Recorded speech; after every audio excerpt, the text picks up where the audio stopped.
Oke, baik. Di sini saya akan menjelaskan latar belakang dari hubungan interpersonal, bimbingan, dan konseling. Proses konseling sangat bergantung pada hubungan interpersonal yang berfungsi sebagai penghubung antara klien dan konselor untuk mencapai hasil yang optimal. Ketika hubungan dibangun di atas kepercayaan, empati, penerima tanpa syarat, dan komunikasi yang efektif, ruang aman diciptakan untuk klien untuk mengeksplorasi dirinya sendiri. Baik, di sini saya akan menjelaskan mengenai pengertian hubungan interpersonal dalam konseling. Nah, apa sih? Ini tuh merupakan ikatan yang terbentuk antara konselor dan klien yang didasari sama rasa percaya, terus penerimaan dan rasa aman. Nah, rasa aman ini bagaimana konseling ini atau klien ini bisa mengungkapkan masalahnya secara terbuka dan pasti akan menunjukkan tanggapan yang positif gitu. Baik, selanjutnya ada keterampilan interpersonal dalam konseling. Hubungan interpersonal merupakan unsur yang sangat penting dalam proses konseling, di mana konselor dan klien itu membangun hubungan yang efektif dan saling mempengaruhi untuk mencapai tujuan. Jadi ini tuh merupakan interpersonal itu merupakan hubungan untuk membangun komunikasi yang efektif gitu untuk mencapai tujuan bersama. Nah, terus menurut Anissa Murfiha tahun 2018 menjelaskan bahwa hubungan ini tidak hanya terbatas pada komunikasi verbal, tetapi juga melibatkan banyak aspek nonverbal yang memperkuat interaksi antara konselor dan klien. Jadi menurut Anissa ini, hubungan ini tuh tidak hanya sebatas komunikasi verbal, tetapi banyak aspek nonverbal yang akan memperkuat interaksi antara konselor dan klien gitu. Terus tujuan dari hubungan interpersonal dalam konseling menciptakan suasana yang aman, nyaman, dan terbuka di mana klien merasa dihargai, diterima, terus tanpa penilaian gitu. Jadi ini tuh menciptakan hubungan interpersonal tuh menciptakan rasa aman, rasa percaya gitu. Jadi si klien tuh merasa dia bercerita tanpa adanya penilaian salah benar ataupun dijudge gitu. Jadi klien dapat nyaman bercerita dan kita juga tidak ada penilaian, jadi membuat suasana yang nyaman seperti itu. Nah, jadi yang pertama di sini ada poin yang pertama yaitu mendengarkan secara aktif. Nah, keterampilan yang paling penting dalam hubungan interpersonal terutama dalam konseling adalah mendengarkan secara aktif. Nah, mendengarkan secara aktif itu berarti menyadari dan memahami apa yang disampaikan oleh klien serta memberikan perhatian penuh kepada klien tanpa gangguan dari lingkungan sekitar. Nah, ini masih menurut Murfiha tahun 2018. Jadi disimpulkan bahwa ini tuh merupakan keterampilan yang paling penting juga ya, jadi menjadi dasar gitu dalam setiap hubungan interpersonal. Nah, kenapa? Karena untuk mendengarkan secara aktif ini berarti kayak kita tuh harus menyadari, kita tuh harus merasakan gitu, memahami apa yang dirasakan ataupun apa yang disampaikan oleh klien gitu. Terus selain itu kita juga sebagai konselor harus memberikan perhatian penuh gitu kepada klien gitu, terus tanpa ada gangguan sekitar gitu. Jadi empat mata gitu ya. Nah, terus mendengarkan dengan empati juga merupakan dua bagian utama dalam proses ini. Jadi harus mendengarkan dengan empati dan menanggapi secara verbal maupun nonverbal. Konselor yang mendengarkan dengan empati tidak hanya mendengarkan klien mereka, tetapi juga memikirkan apa yang mereka katakan. Nah, jadi di sini tuh maksudnya konselor itu harus memikirkan apa yang kita katakan gitu. Tidak hanya mendengarkan, tidak hanya memahami, tetapi kita juga harus merangkai apa yang kita respon gitu, apa yang kita katakan gitu. Nah, terus ada reaksi nonverbal. Nah, jadi reaksi nonverbal tuh kayak ekspresi wajah, gerakan tubuh, ataupun kontak mata gitu. Nah, itu merupakan suatu bukti bahwa konselor tuh benar-benar mendengarkan serta memahami perasaan klien. Jadi ternyata si nonverbalnya juga reaksi ini tuh penting gitu, kayak contohnya kita tuh jangan kayak bingung gitu ekspresi kita tuh, terus gerakan tubuh kita tuh jangan kayak jijik ataupun kayak merasa salty gitu ya. Jadi kita tuh harus bisa menghayati dengan ekspresi juga gitu, dengan bahwa kita ikut sedih misalkan, jadi bikin suasana yang emang nyambung gitu. Nah, hal itu penting ya, karena banyak klien yang mungkin tuh kesulitan untuk mengatakan perasaan mereka itu secara verbal gitu. Jadi yang menunjukkan perhatian penuh tuh memiliki sikap tubuh yang terbuka, senyum, terus mengangguk-ngangguk kepala gitu kan. Nah itu dapat membuat klien itu merasa percaya diri dan lebih terbuka gitu. Nah yang kedua ada pertanyaan yang tepat. Nah, pertanyaan yang diajukan selama konseling harus relevan gitu, dapat membantu klien memahami lebih dalam apa yang mereka rasakan dan pikirkan. Nah, pertanyaan terbuka yang sangat efektif untuk mendorong klien untuk berpikir lebih kritis, memungkinkan mereka untuk mengungkapkan diri secara lebih luas. Nah, ini masih menurut Murafirha tahun 2018, bukan sekedar jawaban ya ataupun tidak gitu. Jadi pertanyaan terbuka tuh menghasilkan jawaban yang lebih panjang dan mendalam gitu. Kayak contohnya konselor bertanya apa yang membuat kamu sedih gitu, bagaimana perasaan kamu saat ini, atau bagaimana perasaan kamu ketika hal itu terjadi gitu. Nah, dengan cara ini tuh konselor tuh memberikan kesempatan klien gitu untuk mempelajari lebih lanjut tentang perasaan mereka, yang pada gilirannya memungkinkan konselor untuk memahami konteks psikologis dan emosional klien lebih baik. Jadi dengan cara kita bertanya lebih dalam, kita tuh bisa lebih mengetahui apa yang dirasakan atau apa masalah klien itu lebih dalam juga gitu. Jadi bukan hanya sekedar mendengarkan, bukan hanya sekedar iya atau tidak, tetapi kita juga harus bertanya lebih dalam gitu. Kayak ya yang tadi ya, kayak bagaimana perasaannya gitu. Nah, biar gak mati topik gitu. Nah, selanjutnya yang ketiga ada memberikan umpan balik yang mendukung. Nah, umpan balik yang mendukung merupakan bagian integral dari keterampilan konselor dalam membangun hubungan interpersonal yang efektif. Nah, umpan balik ini tuh kayak jujur gitu, membantu klien memahami diri mereka lebih baik dan mengenali potensi untuk perubahan. Nah, mengungkapkan bahwa umpan balik tuh harus diberikan dengan cara yang empatik dan penuh pengertian, tanpa menyudutkan ataupun mengkritik klien. Nah, sebagai contoh nih, jika seorang klien berbicara tentang ketidakmampuannya dalam menyelesaikan suatu tugas, konselor tuh dapat memberikan umpan balik yang mendorong klien untuk melihat tentang tantangan tersebut gitu, sebagai peluang untuk tumbuh. Umpan balik ini tuh tidak hanya berfungsi untuk memberikan penilaian ataupun evaluasi ya, tetapi untuk menguatkan juga klien agar mereka tuh lebih percaya diri dan menghadapi masalah mereka. Nah, umpan balik yang diberikan dengan cara mendukung dan meningkatkan motivasi klien untuk melakukan dan melanjutkan proses konseling dengan semangat yang baru gitu. Baik, selanjutnya di sini ada teknik membangun hubungan interpersonal yang efektif. Nah, konseling itu bergantung pada hubungan interpersonal gitu. Tentu menggunakan teknik dan metode yang tepat. Nah, di sini ada 4 metode yang dapat kita gunakan. Yang pertama ada penggunaan bahasa lisan dan nonverbal dalam komunikasi. Nah, dalam komunikasi verbal seperti teknik Reassessment ataupun clarification itu digunakan. Reassessment itu memungkinkan konselor mengulangi poin penting yang disampaikan klien, memastikan bahwa pesan itu dipahami. Jadi seperti kita tuh mengulang inti ataupun poin permasalahan si klien tersebut gitu. Dengan itu tuh bahwa klien akan merasa bahwa kita tuh memahami mereka gitu, memahami masalah mereka. Nah, sementara itu klarifikasi membantu menjelaskan pesan yang ambigu sehingga mencegah kesalahpahaman. Nah,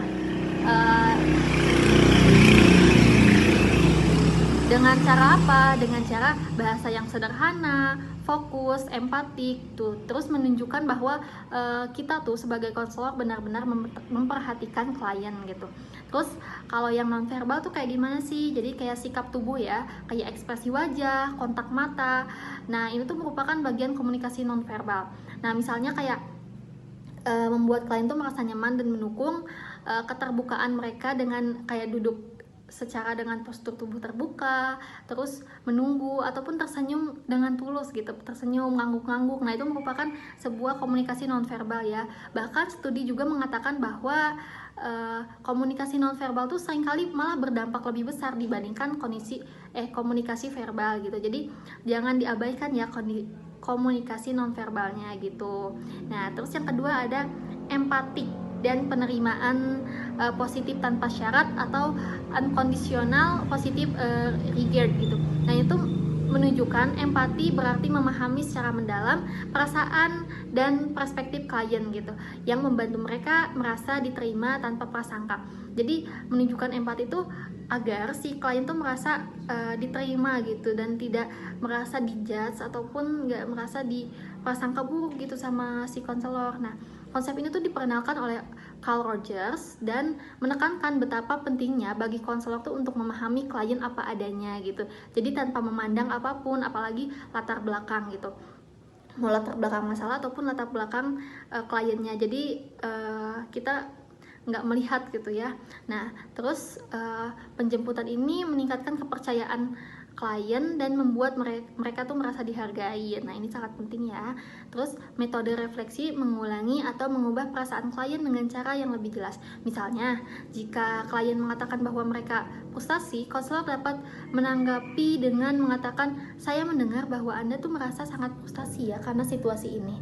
Nah, jadi mengulang poin mereka gitu ya. Terus pendekatan ini tuh memastikan bahwa konselor tuh memahami dengan tepat pesan klien, menciptakan lingkungan yang aman di mana emosi tuh dieksplorasi gitu. Jadi enggak. Selanjutnya yang ketiga ada kemampuan mendengarkan aktif. Nah, jadi mendengarkan aktif tuh berarti mendengarkan klien secara penuh dan tidak terganggu. Jadi mencakup respon yang tadi ya, respon nonverbal seperti anggukan, terus ekspresi perhatian yang menunjukkan bahwa konselor itu terlibat dalam diskusi gitu. Jadi tidak hanya pembicaraan satu arah aja gitu, klien aja yang ngomong gitu, tetapi kita juga sebagai konselor harus mendengarkan secara aktif agar komunikasi itu terlihat kita juga ikut diskusi gitu. Nah, ketika klien memiliki keterampilan ini, mereka tuh merasa dihormati yang meningkatkan kualitas hubungan interpersonal dalam konseling gitu. Jadi ternyata ini tuh merupakan suatu yang berpengaruh gitu terhadap hubungan interpersonal yang efektif gitu dalam konseling. Selanjutnya yang keempat ada teknik pertanyaan yang tepat. Nah, konselor dapat menggunakan bahasa terbuka untuk mendapatkan lebih banyak informasi seperti, bisakah kamu menceritakan lebih banyak tentang bagaimana perasaan kamu pada saat itu, pada masalah itu, pada kejadian itu gitu. Atau sementara pertanyaan tertutup dapat digunakan untuk mengumpulkan informasi khusus seperti, apakah ini pertama kalinya Anda merasakan seperti ini, atau pernah nggak sebelumnya Anda pernah merasakan hal yang sama gitu. Nah, pertanyaan-pertanyaan ini tuh membantu konselor, membantu kita memahami lebih baik keadaan klien gitu. Jadi jangan hanya sebatas tadi ya iya atau tidak gitu, tetapi kita juga harus menggali berbagai informasi yang ada dalam diri klien, mau itu masalahnya ataupun mungkin latar belakang sebelum masalah itu. Baik, di sini saya akan menjelaskan tentang perspektif lain tentang hubungan interpersonal dalam konseling. Nah, hubungan interpersonal dalam konseling adalah dasar penting yang mendukung proses terapi antara konselor dengan konseli.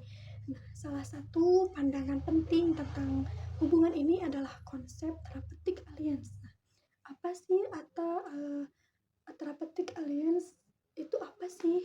Nah, therapeutic alliance atau aliansi terapeutik adalah hubungan kerjasama yang terjalin antara konselor dengan klien dalam proses konseling. Nah, konselor dan konseli atau klien itu bekerja sama dengan saling percaya untuk mencapai tujuan terapi. Nah, penelitian menunjukkan bahwa hubungan yang kuat seperti ini membuat terapi lebih efektif, baik yang dilakukan secara langsung maupun secara online. Nah, Herrero et al. Tahun 2020. Nah, menurut Su dan Hu tahun 2020 itu, hubungan yang baik antara konselor dengan klien itu tidak hanya menciptakan rasa aman secara emosional saja, tetapi juga membantu klien beradaptasi dengan masalah psikologisnya. Nah, dapat disimpulkan bahwa hubungan yang baik antara konselor dan klien itu tidak hanya membangun rasa aman secara emosional saja, tetapi juga ada fungsi lain, yaitu menyesuaikan kebutuhan, menyesuaikan dengan kebutuhan klien, karena kan setiap klien itu memiliki kebutuhan yang berbeda-beda, memiliki masalah psikologisnya itu yang berbeda-beda. Nah, dengan hubungan interpersonal ini, hal ini tuh dapat diatasi. Itu empati, terus menerima tanpa syarat, dan komunikasi yang baik adalah kunci keberhasilan hubungan interpersonal ini. Norcross dan Lambert tahun 2021. Nah, dalam pendekatan lain juga ada istilah working alliance. Nah, yaitu hubungan kerjasama yang melibatkan tujuan bersama, tugas yang disepakati, dan ikatan emosional yang mendukung. Penelitian juga menunjukkan bahwa pendekatan ini bisa diterapkan di berbagai konteks. Nah, termasuk terapi komunitas dan konseling online untuk orang dari berbagai usia dan latar belakang budaya. Rusler tahun 2020. Nah, dengan memahami hubungan interpersonal dalam konseling itu tidak hanya penting selama sesi terapi, tetapi juga membantu klien membangun hubungan yang lebih baik di kehidupan sehari-hari. Jadi hubungan interpersonal dalam konseling itu dapat membantu klien itu membangun hubungan yang lebih baik itu tidak hanya selama sesi terapi saja, tetapi juga di kehidupan sehari-hari. Nah, oleh karena itu, konselor perlu terus mengevaluasi dan meningkatkan hubungan dengan klien agar tujuan terapi dapat tercapai dengan maksimal. Mungkin cukup sekian materi yang disampaikan. Selanjutnya akan disampaikan oleh materi selanjutnya. Baik, adapun faktor-faktor keberhasilan dalam hubungan interpersonal ini. Yang pertama itu empati. Jadi ini tuh bagaimana pemahaman konselor secara mendalam tentang perspektif siswanya. Nah, yang kedua itu komunikasi efektif. Nah, ini tuh bagaimana konselor menerapkan pendengaran secara aktif. Nah, yang ketiga itu ada penerimaan tanpa syarat. Ini tuh merupakan jadi konselor itu menerima klien atau siswa dengan menerima. Saya akan menjelaskan mengenai pentingnya hubungan interpersonal. Kenapa penting? Karena ini tuh merupakan pusat dari proses konselor. Nah, ini tuh bagaimana kepercayaan, terus kerjasama, komunikasi antara klien dan antara klien dan konselor gitu. Nah, keberhasilannya tuh ditentukan bagaimana hubungan interpersonal ini gitu. Nah, yang pertama itu contohnya studi kasus. Nah, jadi ada siswa yang mempunyai masalah akademik nih, terus dia juga sering datang terlambat, tidak disiplin gitu, terus tidak menaati peraturan sekolah dan konflik gitu sama teman sekelasnya. Nah, yang kedua itu adalah tahap awal di mana konselor itu mendengarkan dan tidak menilai kliennya gitu, sehingga dan membangun rasa aman sehingga siswa itu bisa berbicara secara terbuka. Yang ketiga ada identifikasi masalah. Nah, ini tuh faktor utamanya ternyata siswa ini tuh mengalami tekanan akademik gitu di keluarganya. Nah, yang keempat itu ada interpetensi. Nah, ini tuh berbasis interpersonal. Kenapa? Karena jadi kayak menghubungkan keluarga, guru, konselornya sama orang tuanya.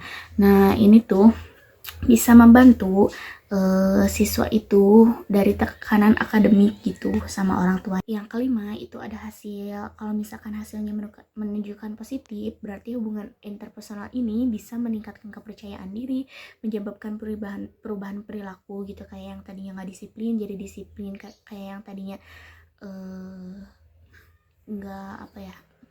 sering terlambat jadi nggak terlambat gitulah. Baik, di sini saya akan menjelaskan peran teknologi Hubungan interpersonal dalam konseling daring. Teknologi telah mengubah hubungan konselor dan konseling dalam hubungan konseling daring atau online. Konseling online menawarkan aksesibilitas lebih tinggi, terutama saat di pandemi. Meskipun ada tantangan teknis dan kurangnya interaksi nonverbal, konseling online memberikan fleksibilitas dan kenyamanan bagi klien, memungkinkan mereka membahas masalah pribadi dengan lebih aman. Secara keseluruhan, teknologi mendukung hubungan interpersonal dalam konseling sambil memperluas jangkauan layanan. Oke, selanjutnya di sini saya akan menerangkan penerapan hubungan interpersonal dalam bimbingan kelompok. Hubungan interpersonal sangat penting dalam bimbingan kelompok untuk menciptakan suasana yang nyaman dan mendukung bagi semua peserta. Komunikasi terbuka, saling mendukung, dan saling berbagi pengalaman pribadi membantu peserta merasa diterima, percaya diri, dan mengurangi isolasi. Dinamika kelompok meningkatkan keterampilan sosial dan pemahaman individu, serta membantu menemukan solusi bersama. Metode berbagi dan mendengarkan secara aktif sangat penting untuk menciptakan iklim yang aman dan terbuka. Baik, di sini saya akan menjelaskan tentang penerapan hubungan interpersonal dalam bimbingan individu. Maksudnya, konseling individual juga membantu untuk menyelesaikan dalam permasalahan dan perbaikan diri. Konselor tidak hanya mendengarkan klien, tetapi juga memberikan umpan balik yang konstruktif untuk membantu mereka mengembangkan solusi untuk masalah yang mereka hadapi.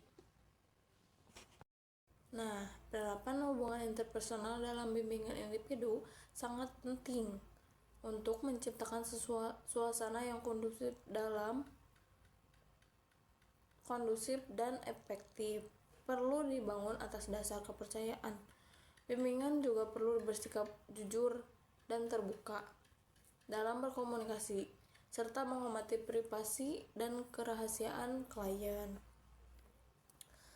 Juga pentingnya untuk memahami perspektif klien dan menunjukkan empati terhadap perasaan klien.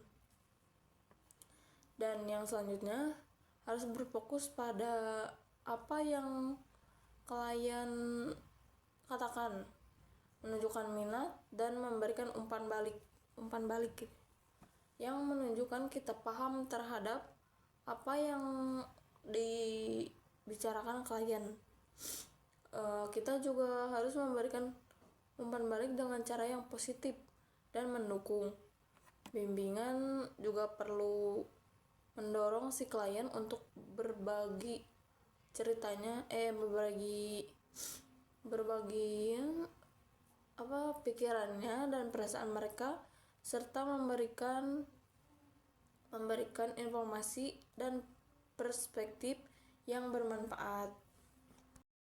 Dan yang terakhir, kita juga harus menciptakan suasana yang aman dan nyaman dengan menunjukkan penerimaan dan penghargaan terhadap klien, terlepas dari latar belakang, keyakinan atau perilaku mereka.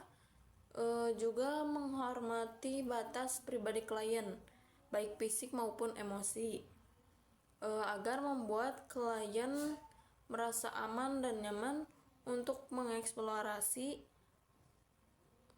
pikiran dan perasaan mereka tanpa merasa dihakimi. Jadi, kesimpulannya, hubungan interpersonal yang kuat merupakan faktor atau kunci dalam keberhasilan bimbingan individu. Terima kasih, sekian dari saya. Jadi kesimpulannya adalah hubungan interpersonal adalah dalam konseling itu merupakan fondasi utama dalam proses membentuk klien mencapai kesejahteraannya. Hubungan ini tidak hanya sebatas interaksi, namun melibatkan keterikatan emosional, kepercayaan, dan pemahaman yang mendalam antara konselor dan klien. Kualitas hubungan ini secara signifikan mempengaruhi keberhasilan proses konseling. Nah, jadi